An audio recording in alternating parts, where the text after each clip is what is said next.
বন্ধুরা এখানে দেখেন আমরা নিজেরা কিছু ডিম বসিয়েছিলাম। তো এটা হচ্ছে আমরা হ্যাচিং চলছে এখনও বেশ কিছু ডিমের বাচ্চা উঠবে, এইসব দেখবেন সব ফাটছে। তো এই ডিমগুলো আমরা বসিয়েছিলাম এই 120 অটোমেটিক মেশিনে, এবং এখানে 18 দিন রাখার পরে এখানে দিয়ে ম্যানুয়াল মেশিনে দিয়ে হ্যাচিং করছি। তো ম্যানুয়াল মেশিনও আমাদের কাছে এরকম বিভিন্ন সিস্টেমের আছে, 100 ক্যাপাসিটির, এগুলো আছে 200 ক্যাপাসিটির, 200 প্লাস ডিম ধরে প্রায় 250 কাছাকাছি। তো 100 ক্যাপাসিটির ওপরে বিভিন্ন সিস্টেমের ওপরে ওভারহিট সিস্টেম, বিনা ওভারহিট সিস্টেম এবং অটোমেটিক।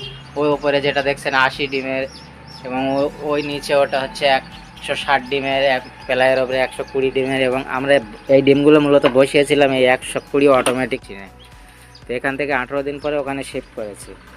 তো মেশিনগুলোর রেজাল্ট খুব সুন্দর। এই মেশিনগুলো নিতে আমাদের স্ক্রিনে দেওয়া মোবাইল নাম্বারে যোগাযোগ করতে পারেন। ভিডিওটি ভালো লাগলে লাইক করবেন, এবং যারা চ্যানেলটি সাবস্ক্রাইব করেছেন তাদেরকে অসংখ্য ধন্যবাদ। যারা এখনও করেননি অবশ্যই করে রাখবেন পরবর্তী ভিডিওর নোটিফিকেশন সবার আগে পাওয়ার জন্য। ধন্যবাদ।